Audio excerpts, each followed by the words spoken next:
yes, but what people do not understand is that they are like, I'm going to create this post, I'm going to spend my entire day engaging with people out there, and I'm going to grow. And it's kind of a never-ending loop because everybody is doing it. So if you're going to engage, you're going to get followers, right? Because like, dude, everybody, like, every day there is new kid from India creating content on how to grow on Instagram, and I was like, dude, no. Even if you try and grow, how are you going to maintain it? But people are going to see through your fakeness that you know jack all, and you can't even help them as a client. Like if you have bad communication skills, people are not going to trust you like a client.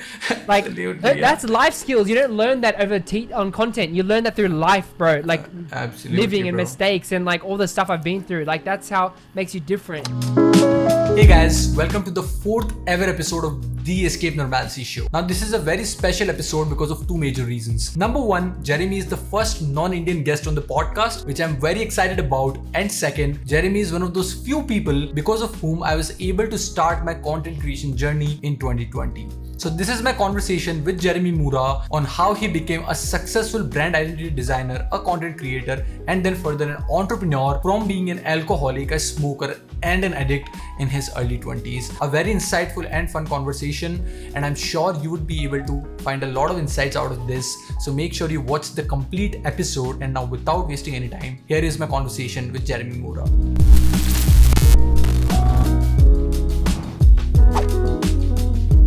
How have you been, bro? How have you been?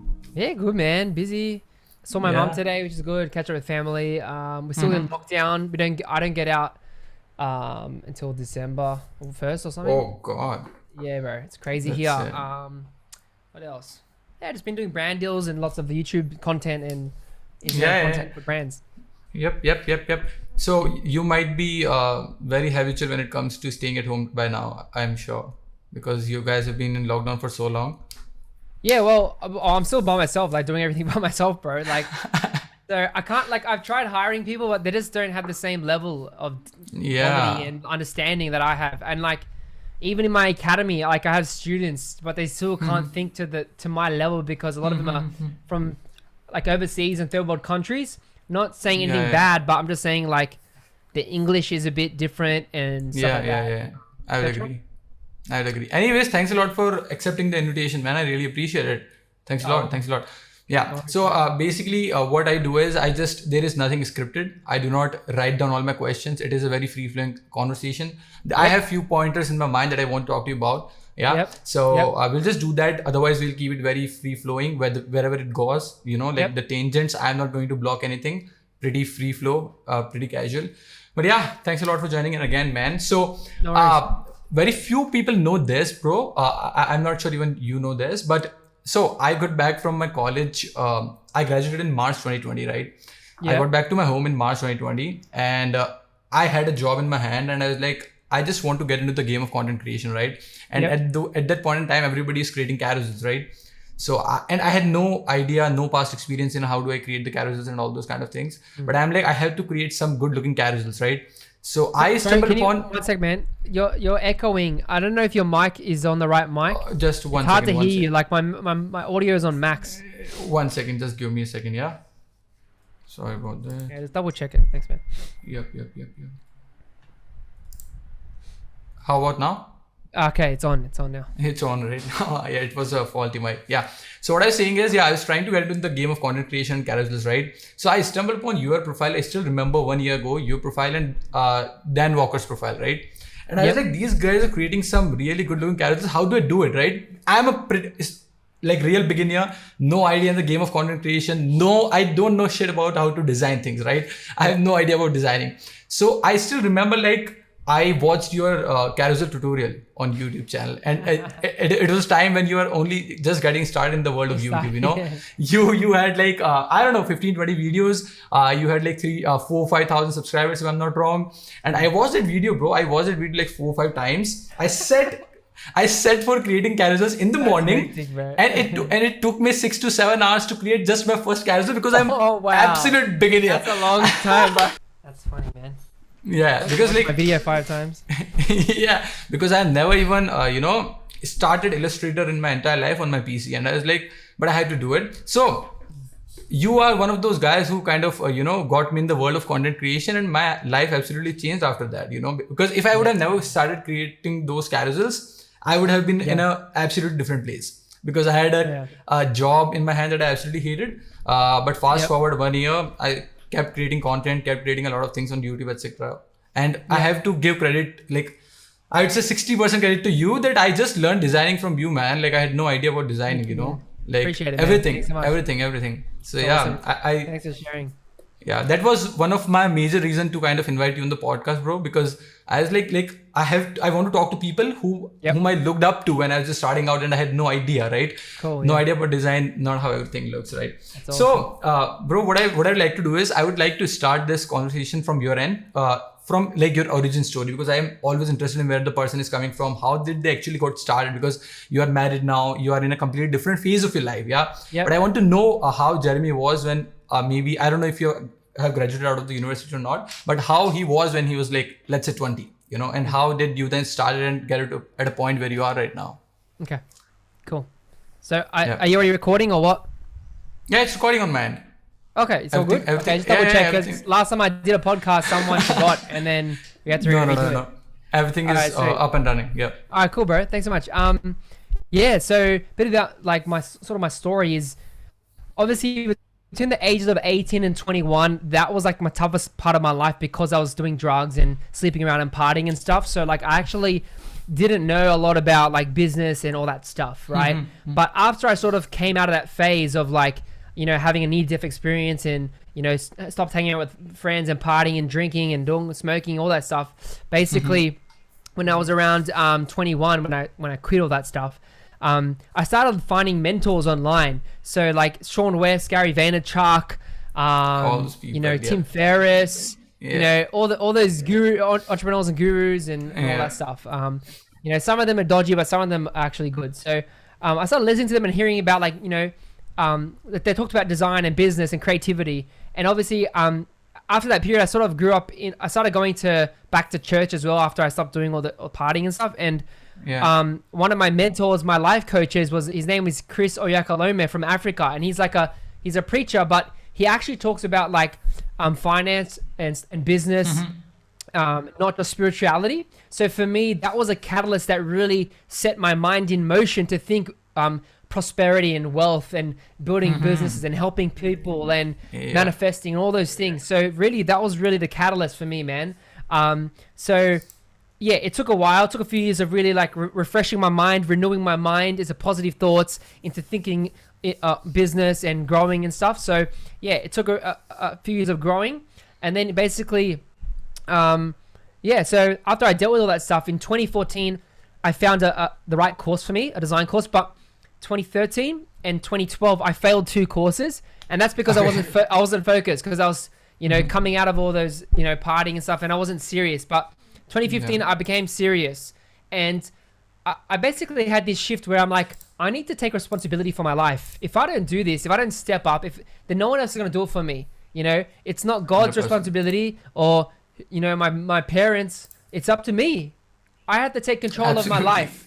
I control my destiny, my future, right? So that's when I had a shift. I'm like, okay, boom, I'm going to do this hard. I pumped college. I was getting like distinctions and HDs and stuff. Finished a 2-year course in end of 2015. And then boom, 2016, launched my business. So basically, that's how I got started, man. Hopefully that answers your sort of question. Yeah, absolutely, bro. Like it has been, like you have come a long way, bro. So what made me curious in like whatever you kind of explained over here. So see, like I haven't talked to a lot of people from Australia, and I haven't also met a lot of people from Australia and New Zealand, you know, because the travel for you guys is absolutely far-fetched, because once you come and go to different place, you stay over there or you plan it kind of very intensively, I would say, you know. But I have met a lot of people from, let's say, England and United States of America, you know. So I kind of have a good knowledge of how their childhood looks like, you know. But when you kind of told me that I kind of get into drugs and smoking and all those kind of stuff, so I'm curious, like how, like, is it pretty common in Australian culture? Like, is everybody doing it, or you were kind of in a different and I would say bad situation that got you into it? Or like, how was it? Like, how does growing up in Australia be like? Yeah, so for me specifically, it was actually a bad situation that I got into. I had a bad relationship that I was heartbroken from, and that sort of led me down the route of doing drugs and stuff. But living in Australia, like obviously, like my parents divorced when I was young, so I probably had trauma from that and stuff like that, you know. So yeah, those a lot of the times it was like a lot of Australians are well off. You know what I mean? But like we had to because my parents were my mom used to work 3 jobs, man. So like I had to, it wasn't like I got inherited money. I had to build from the ground up, basically. So through hard work. But I have a lot of family here. My whole family's here. But Australia is great. Like people are very friendly. People are very like work centric. So, they'll work the normal Western way, like, build their way up the corporate ladder. Lifestyle's good. Weather's good. It's pretty peaceful. It's not violent. Absolutely. But the thing is, I will say there is politics though, because I did work in a couple agencies. Like there's a lot of politics and people talk BS and crap. Like it's just junk, and that's why one of the reasons why I was like, I need to run my own business. I don't want to deal with all this toxic energy. You know what I mean? Working for someone else's business when I can build my own business and impact more people. And that's the decision I made early on. So yeah. Absolutely good to hear, man. So I have been I have lived in Europe for like 3 months straight, and so India is like in the developing phase of its economy, and like people are running, they are running for earning money, capitalistic society. We are getting over there, right? But when I was in Europe, like they don't give a shit. Okay, they are like, we are going to work till maybe 4 p.m, maybe 5 p.m, then we are not going to do anything. Okay, but in India, work-life balance is almost a myth. Like people do not, like it's a myth. People are working from, let's say, 10 a.m. to sometimes 8 p.m, 9 p.m. Their companies calling them all over the place. It's almost kind of a modern life slavery. Like people are just doing the jobs, they're trying to make the money and all this kind of things. Because there's proof out there that show that it decreases productivity. Someone can't work. 100%. Like, people only really get 3 to 4 hours of work done. Like, the studies are there, bro. So absolutely, man. Absolutely. So I'm pretty sure like you guys are pretty chill about that as well. Like you know when to work and when to kind of go 100%. Out. And well-being is important. Balance. We believe that here, which is good. 100%. Yeah. That's great, man. Cool. So there is only, so I was in also into that carousel community. We built up a very big and I would say vast carousel community where there are a lot of people. We know each other. We are kind of engaging with each other. We know each other's work. But one thing that I found unique in the work that you're doing is that you are not that kind of person who just kind of grew like that, I mean, in 2 months, in 3 months, because we have seen a lot of people who kind of grew like crazy, but so whenever I used to visit your profile and used to see your account, and I was like, dude, this guy has already created like 1,500 posts, 1,000 posts, and I was like, dude, this guy is like the real definition of what the fucking hard work looks like, because he has not reached facts, right? Because this guy has not reached to 70k and 80k by just creating 200 posts and by engaging 5 hours in a day with random people. That's not how he is doing this, okay? And I was pretty inspired by that, because at that point of time, I was like, okay, I have just created, 50 posts. And people around me are just engaging with a carousel community like 5 hours a day. And I was like, dude, I just cannot do that. I just cannot do that. Dude, I don't want to do that, I would rather create 1,000 posts and then expect 100k followers rather than creating 50 posts and engaging 5 hours a day and then expecting that I want to get at 200,000 followers, So I'm just trying to understand like what was going on your younger self when you just started out and you are like at 100 posts, 200 posts, and you're seeing people around you who are growing like crazy, So what was the thought process behind your mind going, and how kind of you came out of it and how you approached it basically? Great. Love this question, man. I think this is solid. Yeah, so for me, I started in 2015 when I was working on Instagram. But the thing is, I didn't really care about Instagram back then. I thought it was like for hipsters posting about freaking their latte coffees and like, artwork and stuff. Like I had friends that were into it. But then I started seeing the benefit of it because there's a lot of designers. There was a big design community on there. So I'm like, man, I got to jump onto this. So for me, all my like YouTube stuff and my side projects and my little illustrations I was doing, I was just posting that. Like my logos I was doing for clients, and then half the time I was just making stuff for myself when I was working on like my template packs and products, and I was just uploading stuff, whatever. But the thing was, in 2019, I started following Chris Do in like 2017, 2018, somewhere around there. Right. And that's when I started seeing his carousel video and all that stuff. And I saw the trend of carousels. I saw Instagram launch it. I'm like, okay. As soon as I saw that it was a trend, I jumped on that trend. right? So right into it. For me, one thing I understand is that timing is important. I'm not going to say it's luck, because nothing is luck, bro. There's a cause and effect for everything. It was just timing. 100%. Instagram launched. I already had design skill and knowledge. I was already teaching on YouTube and Skillshare and everywhere else. So it was just made sense. Okay, pump carousels. And then boom, started pumping carousels. And what happened for me was like, I'm a big believer in discipline, in working hard. I don't believe in quick overnight success. That's all BS, right? So for me, it was just like, keep going, don't stop, just keep pumping it. And that was my motive. That was my idea. And then I kept doing it. And then eventually I had about 2 or 3 posts that went viral. Okay. Now those viral posts basically gave me momentum, which just made me go like this. Yeah. So I basically rode that momentum and just kept posting. I think I was posting like Monday to Friday or like 4 days a week, but then I upped it to like 6 to 7 days a week. And that's when I started seeing more reach, more increase, etc. And it carried me all the way through, bro. So for me, it was about just being disciplined. Don't worry about other people. I was paying attention and like copying some designs. I wasn't like, for example, other people like Dane and Harry, they copied Chris Do and they're literally like copy pasting his posts. Like I was avoiding that, because I believe in my own belief systems. So for me, I would look at the layout and the sort of the concepts, like, okay, how can I adapt it? And so for me, I was just like doing that, pitching my own stuff, and people liked it, my authenticity. Absolutely. And and I realized a lot of these accounts, the way they do it, all they do is they teach about Instagram growth when they're freaking at 1,000 posts. That's how they all grow. They just teach Instagram growth to get to 100,000. Then people think there's some crazy guru. All they did was copy everyone else, bro. Yeah. You know what I mean? That's the facts. 100%, man. Like, so there are 2 takeaways out of it. So number one is obviously you it doesn't matter how much you ignore it, but you just need to be at the right place at the right time, because like there have been people, like if you see people who just kind of get into the kind of wheel of carousels in the earliest, when like the carousels were just getting out there, everybody kind of started to recognize what carousels were. Those are the people who kind of got that extra push and that extra growth, even with the reels. We saw that people who just started leveraging reels in the early stages of it, they got some extra viral reels, extra exposure. They kind of blew up, right? And then it is about, like as you said, it is about consistency. It doesn't mean if you are at the right time at the right place, but you also have to be consistent with it, with that, because you just cannot accept to be expecting that only 2, 3, 5 pieces of content, even if you are at the right place, it's not going to work, right?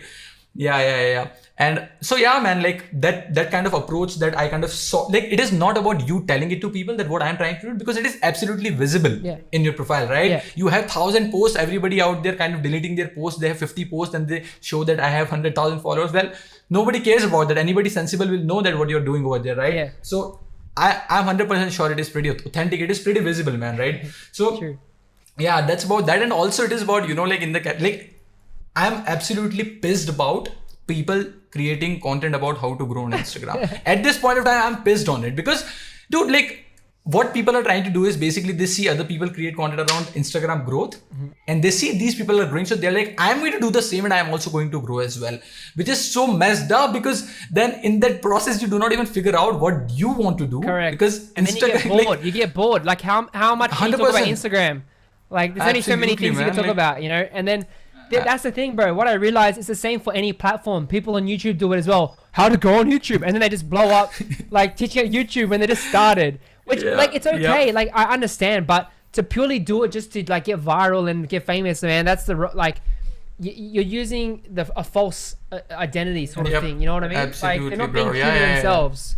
So, like, absolutely, bro. Like how to grow with hashtags posts do we need as a community? Like it's overwhelming by now. Like we know it. It's saturated.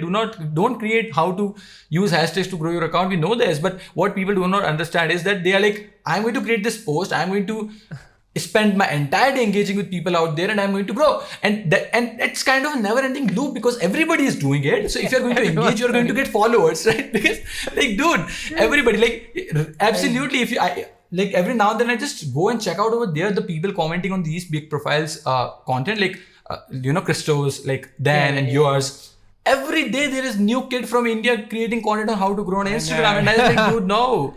They want the No, shortcuts, bro. They want the hacks. don't do that.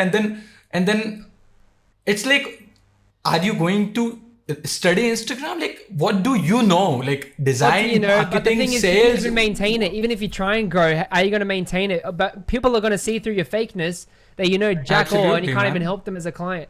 Like if you have bad Absolutely. communication skills, people are not going to trust you like a client. Like Absolutely, yeah. that's life skills. You don't learn that over on content. You learn that through life, bro. Like Absolutely, living and bro. mistakes and like all the stuff I've been through. Like that's how makes you different. So Exactly. I agree with you exactly, 100%, exactly. man. 100%. Yep. And like those are few the things that kind of Instagram. But yeah, whatever. Like people know what they are doing. Why do we kind of talk about them? It's about you and me by now. But like that's how I think about it, you know. So I just cannot like what I'm trying to understand with this kind of where I'm trying to take this conversation is like everybody talks about engagement, engaging with your community, etc., etc. Yep. But I'm trying to understand how much time did you actually invested in that particular strategy?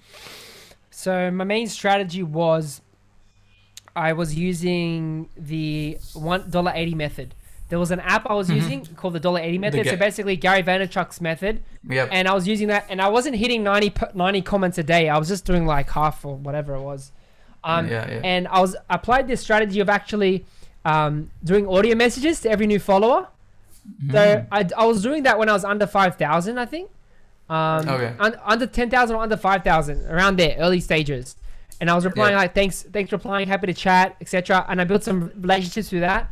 I was collabing as well, like doing guest posts and collaborating and just talking to people, like, because once people found out about me, they're like, oh, what the heck? This guy's on YouTube, he's on Skillshare, he's already like doing all this stuff. Like, what the heck? He's this random guy. So because I already had that foundation, like when I connected with him, I was really friendly. Like I'm just myself, man. And that's how people like me. I'm really, I know how to connect with people. I know how to vibe with people. It's a skill, you know?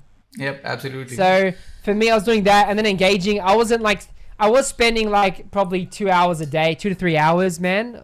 Maybe, I don't know. I wasn't really timing everything. Like, I don't really, like there's other guys calculate the data and analytics, bro. I don't really go hard on that stuff, man. I just post creative content and like just give value. That's my focus. I mean, so some people kind of are very obsessed with the platforms themselves, but then they don't realize if they do that, you're working with for the platform, right? Like, if you're trying to break down the platform, you're basically investing more time on the platform, which is at the end of the day is just helping those platforms. You know what I'm saying? Like, even if you are able to grow a bit, let's say you are not actually working on the real life skills that are going to take you on that another level. So it is kind of counterintuitive in that way, you know, like you might grow on the platform, but what about growing in the real life? What about the real skills that you want to possess? So that's about Instagram. Man. Also, like the thing with that is, you know, like no matter how much you say it, like I also saw that you kind of took the challenge of creating and posting one YouTube video every day sometime back. I don't know, maybe 6 months ago, 8 months ago. I'm not sure. Oh yeah. But I actually did it. I accomplished it. Yeah. It was. I know. Which month was it? I'm trying to remember. I'm not sure. I think it was last year, bro. October. I don't know. Anyway. Anyways, but whatever, you know, like, and I'm sure like that might have given you that extra boost on your YouTube channel because now you have like 33,000 subscribers, if I'm not wrong, right? So it is like I'm a strong believer in it, in that if you focus on growing yourself every day and you put in the hard work, like nobody can take it away from you. Like like there is no other way around it. You know what I'm saying? If you absolutely enjoy doing what you're doing, you keep working on yourself, growing every day, even 1% every day, and you just put in the hard work, you're good, man. Like you will be at peace with yourself, if I would have to say, you know, and that's all that matters, because at the end of the day, how much are you going to chase those numbers? That's right, man. Because you can chase the numbers and the all that stuff and the analytics and whatever and fame, but at the end of the day, you won't be fulfilled with that. But whereas like if you build it from scratch, you know that you actually accomplish that by your hands with your hard work. So the thing is, you can replicate that. You can do it again because you know what it feels like. You know the challenge and how to overcome those challenges and how to push through when you don't feel like it, when you work when you don't feel like it. And those things comes down to the mindset and the belief in yourself and the tenacity and the passion and the discipline.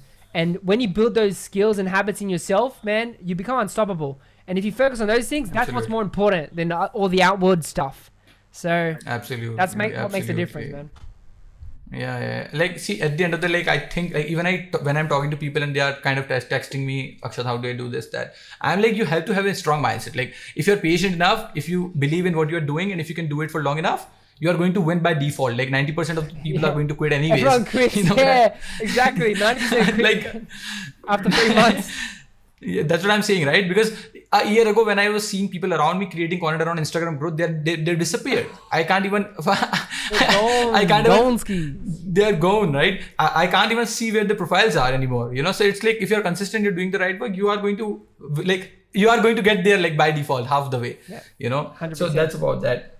So yeah, I was just having a go through your profile, and I'm not a designer by any means. Okay. I'm not a designer by any means, and I'm very confused with branding, brand identity, logo designing, and a lot of things. So tell me, which is the subset of what, and what is what? I'm absolutely confused. It is a very selfish question because I just want to know it. Sure.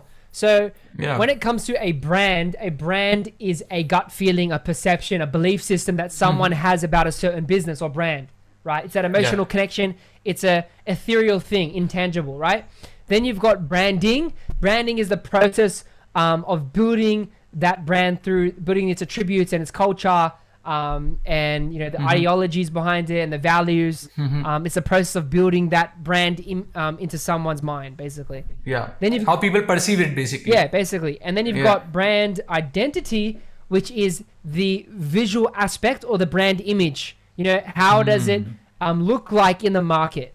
Then a logo is just a symbol for recognition. And that's all it is. So those are the differences, man. That's it. Yeah, so basically you do brand identity, right? You do that visual part of any brand. So basically there is a brand, and then when you're doing a branding for any brand, there are a lot of people involved, like advertisers, marketers, because they kind of have to come with that voice. They have to come with the message that will target the particular target audience. And then you just use design as a designer to kind of convey that, okay, this is what we are all about. This is what we want to kind of convey via the images, via the design, via the colors, and all those kind of things, if I'm not wrong, right? Yeah, so 100%. Yeah. But the thing is, some designers, which is like, that are more strategic. So for me, I actually do the strategy and the discovery, and I can do the copywriting and the messaging because I'm multi-talented like that. But usually, that's for a small business. If it's one person, then a designer can come in, a brand designer, brand identity designer can come and do all that. But there's some designers that just do the visuals. Do you know what I mean? So they're a bit different. So if it's a big company that has copywriter, marketer, everyone, salesperson, then you won't need to do every little bit. They might have content, they might have the writing, and then you just do the visuals. So yeah, you just need to decide that. Okay, so kind of following those parts, I would like to know your thoughts about for someone who's just starting out. Is it good to be just specialized and go deep into just one skill, let's say just designing, or according to you, is it better to be general, like a jack of all trades? You should know all the other things, like at I would say decent enough level.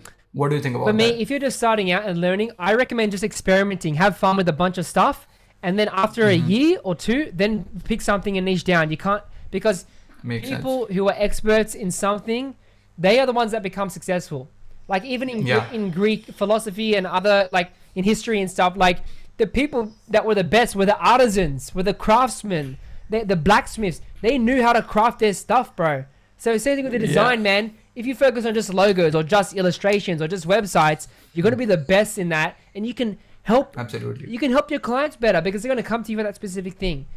So you are basically an expert, That's right. So I recommend specializing down, and that's why I specialize in logo and brand identity design, because I'm not the best at illustration or some of the other stuff, but I can do that. I can do illustration. I can do websites, but when I project my identity, my business identity into the world, I want to project myself as one voice, because if you have too many voices, you're going to confuse your clients and your audience. So that's what I do recommend, bro. Absolutely. Process. But although I agree with what you just said, I do believe that, for example, if you are trying to start as a solopreneur and grow your business, you need to have those, let's say, you need to know marketing, because if you're the greatest designer of all time and you do not know how to market your shit, how are you going to go get the word out there? We're talking about a business context, which is different to just design, you know what I mean? So I totally agree. 100%. You need to be you need to be a unicorn. You need to know marketing. You need to know email marketing. You need to know how to deal with sponsors, clients, admin stuff, bookkeeping, the whole lot, bro. So I agree. But like I do think like, because that was one of my main reason to kind of kick my job, and I was like, I'm going to do thing on my own, because then you got to learn. It is almost kind of a lesson that you are getting yourself into, because you're if you really want to get on the top, you will have to understand all the things. Communication, networking, marketing, sales, email marketing, as you just said, building landing pages, copywriting. Because when you're starting out, you do not have resources. So you're not going to hire every person for all the different things. You're not going to hire an email marketer, landing page builder, Facebook advertiser. You know what I'm saying? Yeah. So I think that's also important when then people come to me and they're like, I know content creation, but then I'm like, you don't know anything else. So how are you going to sell your content creation services? You know what I'm saying? You got to be good at business to do that. You got to know clients. Absolutely. You got to know people, like. Yeah. So, yeah. So what is it about like sports in Australia? Like, are you a sports fond person or like, no? Are you going to say something about cricket? No. Yeah. See, whenever if I'm meeting a person from New Zealand or Australia, I have to ask that question. All right.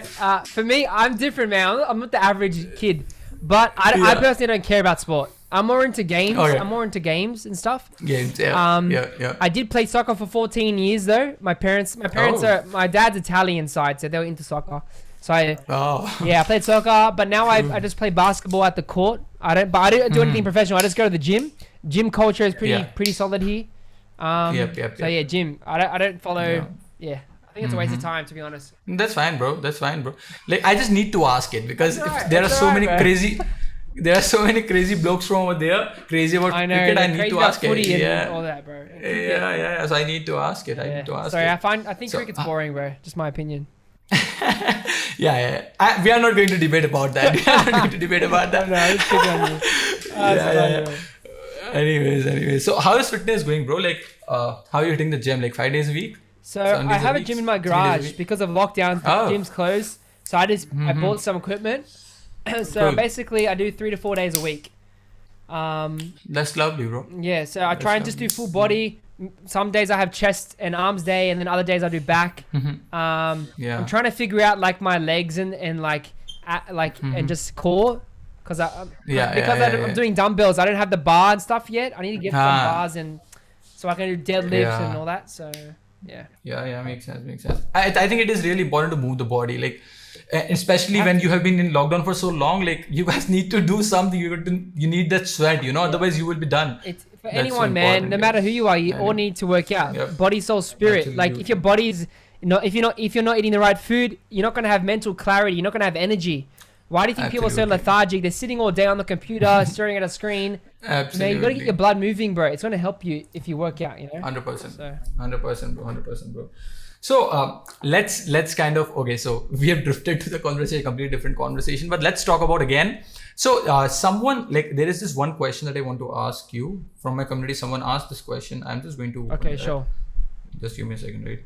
And I think it is about design. Yeah. Someone said how a new UI UX designer pitched to a client and how to niche down as a freelance UX designer. I don't know if you are not a UI UX designer for sure, but anyways, like if you would like to kind of pitch in something. It doesn't matter like what type, UI, logo, whatever. It's all the same. Like I do UI. I don't do UX. Like I don't focus on that. Okay. But it's just a common sense thing. Like UX, it's just experience, like thinking about the user basically. But anyway, how to pitch to a client. So for me, I'm all about attracting clients naturally, and I do that through my content and my education. So that's way better than trying to cold call and pitch. Because pitching and all that doesn't work, bro. You know what I mean?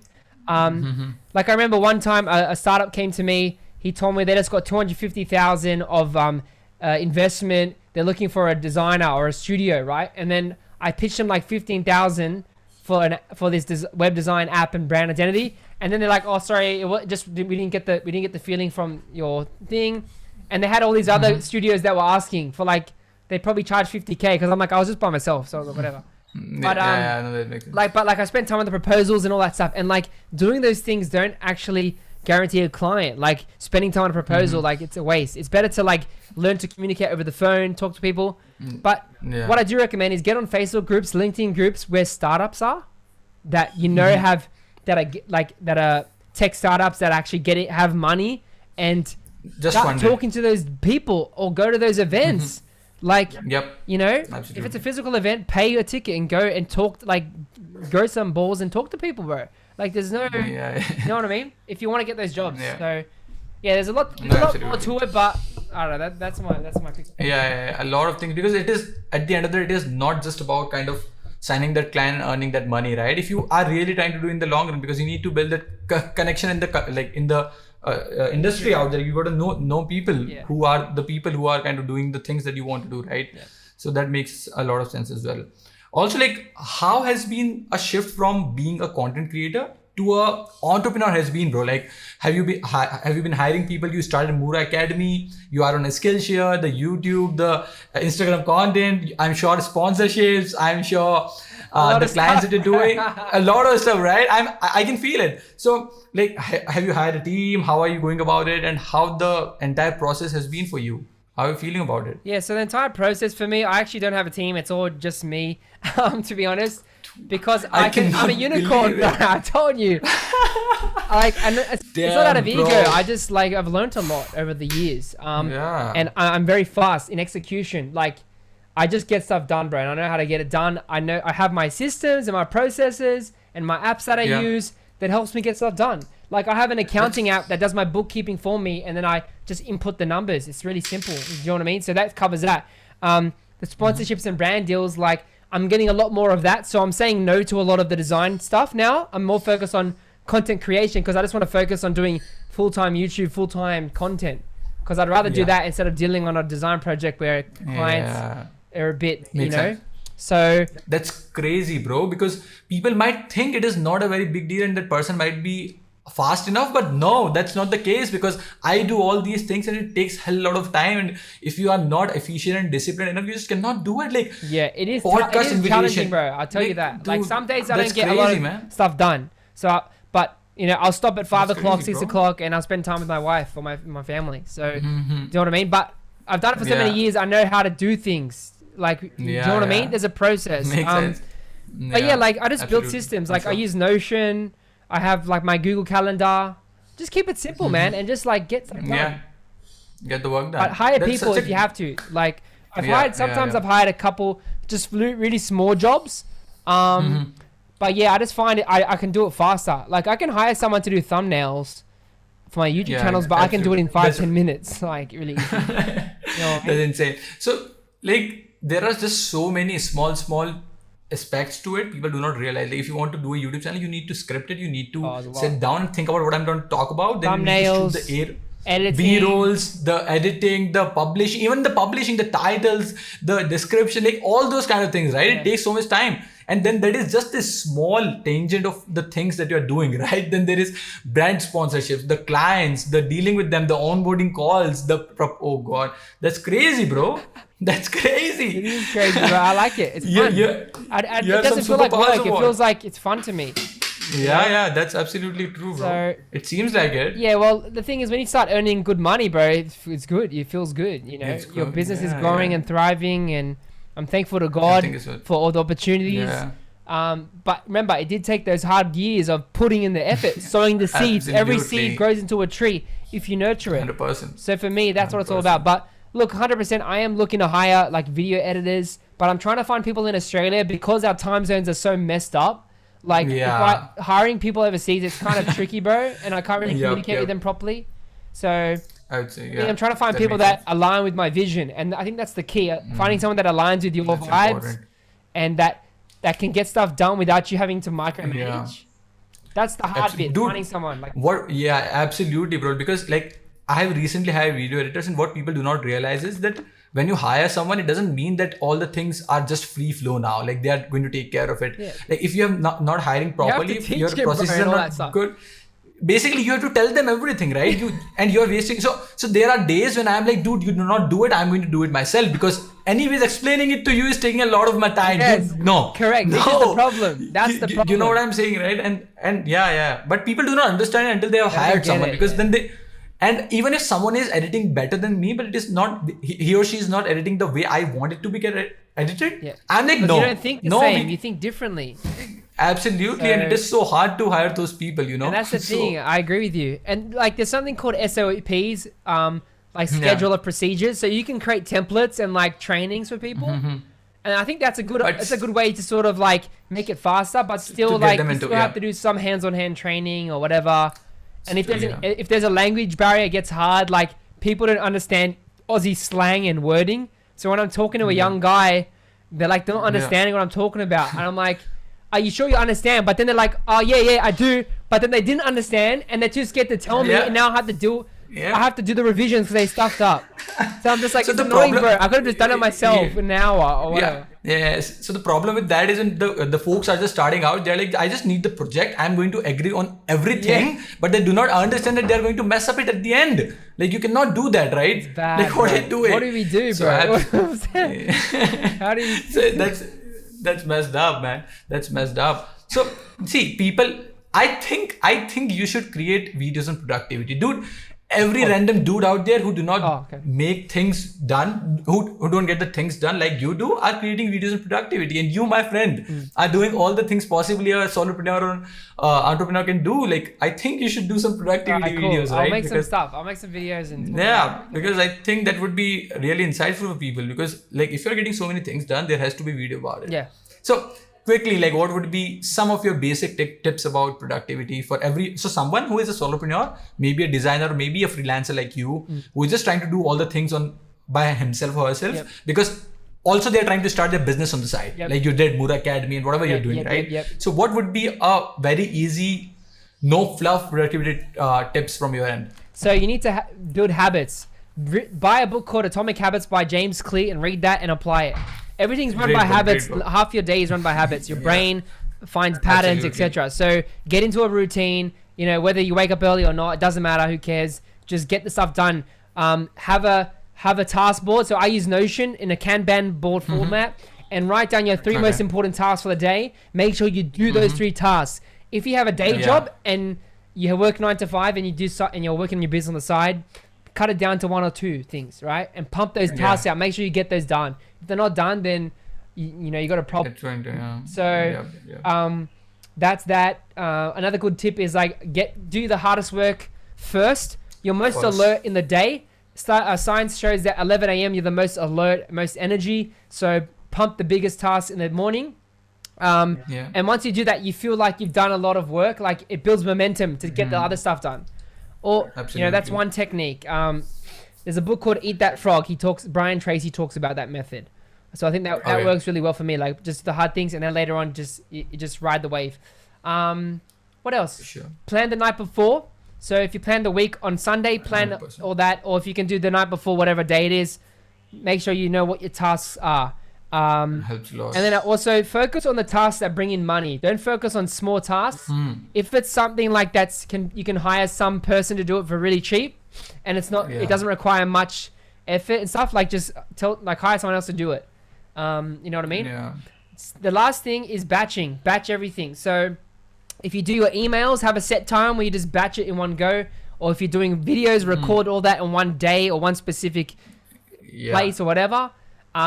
If you have like client work to do, batch it on one specific day. So like, try and keep things really like targeted. So those are some tips that I use, but just try and keep your process simple, so your brain doesn't have to process a lot. Just, you want to make it easy to think about creative stuff.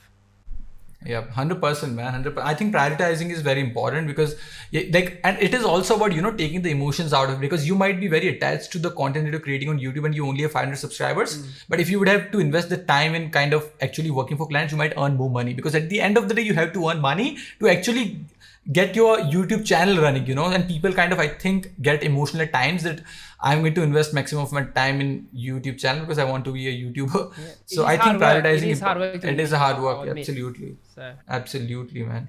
Absolutely. That's good to know. So I'm sure you might be reading a lot of designing books, a lot of, let's say, not self-help, but self-help, I would say. Yeah, self-help, I've done designing. Self-help. Yeah, I've read a lot of self-help. Yeah, marketing and all those kind of. So, like, are you into philosophy, psychology? Like, what are other subjects that you are kind of into, and what do you like? Everything from spirituality, the Bible, marketing from Seth Godin, Gary Vaynerchuk. I'm currently reading this one at the moment. It's called Hidden Persuasion. Oh. So it's about I'm 33 going to order it. psychological influence techniques. Like it shows like how Lovely, it gives man. case studies on ads. What's it? Oh, I want it. I'm going to order this one, Hidden Persuasion. Hidden Persuasion. That looks so good because I'm crazy about psychology. I'm mad about the subject. Yeah. So you I read the book gotta- Influence by Robert Cialdini. Yeah, How bro. Influence The Influence influence, People. 7 Habits of Highly Effective People. Read them all. persuasion, Yeah. and all How to that Think and kind Grow of- Rich. Well, that's a Yeah. money book, but yeah, it's a bit of psychology. Yeah. The Seth Godin, This is Marketing, All Marketed Yeah, all that stuff. Love that stuff. I love psychology. Love man. marketing and design. Love Design it. books are very similar, like a lot of the Yeah. times. Okay. But yeah, man, psychology, business, self-help from Jim Rohn, preachers, Crazy, Phil bro. Osborne. Crazy. Yeah, man, there's just so much. So yeah, I'm a big believer in Everything. Yeah, a lot of things. expanding your knowledge in a Yep. vast array, not just one area. So, what do you prefer? Like, see, there are people who are like, I prefer reading on a Kindle or maybe audiobooks. And then there are people who are into physical books. What kind of guy you are? Physical books. Absolutely. I like just writing notes and highlighting. I like Yeah. tangible. I can read it, take it with me. Yes. Audiobooks, yeah. Sometimes. Sometimes if I can put it when I'm working out in the garage. Because I like when I'm doing design stuff, I like listening to music. It gets me in the same. flow more than audiobook, to be honest. Yeah. So I think so what I think is, I think the most purest way of consuming knowledge is books, like the physical books, because so I have tried it myself. So let's say I am listening to maybe a podcast or an audiobook, right? So if something hits me hard, I cannot rewind it and do it because I'm doing some other task. Yeah. Yeah. But when I'm completely focused on a book, I'm reading, let's say, a book, and I kind of read 2 sentences and they hit me hard, I can stop and think about those things Yep. and articulate in my own way, correct. in my mind, And you can that write makes a lot of notes difference. and- Yeah, absolutely, man, absolutely. So see, this conversation is flowing very smoothly. We can talk as long as we want to, but I won't like to. I don't want to waste time because you have a lot of things. I think it's probably 9 p.m. over there by now, if I'm not wrong. Yeah. Sorry, so what? I think it's 9 p.m. over there. Yeah, it is. I think we should start What's wrapping the up, time? man. Because Yeah, bro. It has been great conversation, bro. I really enjoyed talking to Thanks, you, man. the Appreciate vibe, it. all the questions. See, that's the reason why I keep it script free. I do not want to ask you how to grow as a freelancer. There is content out there that people are I've talking done that about it, before. right? Like that's boring. So I'm like, rather keep it very casual, very conversational, so we can talk about all the things that we want to, right? Yeah. And that's something that I think we have done it all. I just kind of just wanted to connect with you, have a good conversation. Cool. So thanks a lot again, man. Thanks a lot for accepting the invitation, coming over the show. Jeez, bro. Okay, guys. So that was the 4th ever episode of the Escape Normalcy show. This is Jeremy Mura in front of you. You can check him out, the Mura Academy, the Skillshare classes, the YouTube channel, the Instagram. All the links will be in the description. Do not forget to check him out. Excuse me. At least if you are a designer, you have to just check him out. And even if not a designer, even if you are just an entrepreneur, solopreneur trying to get in the world out there and do things on your own, he's the guy to check out. So have a look. Again, thanks a lot, Jeremy, bro. Thanks a lot for coming on the show. Thanks so much. Have Thanks, a guys. good night, bro. Good night.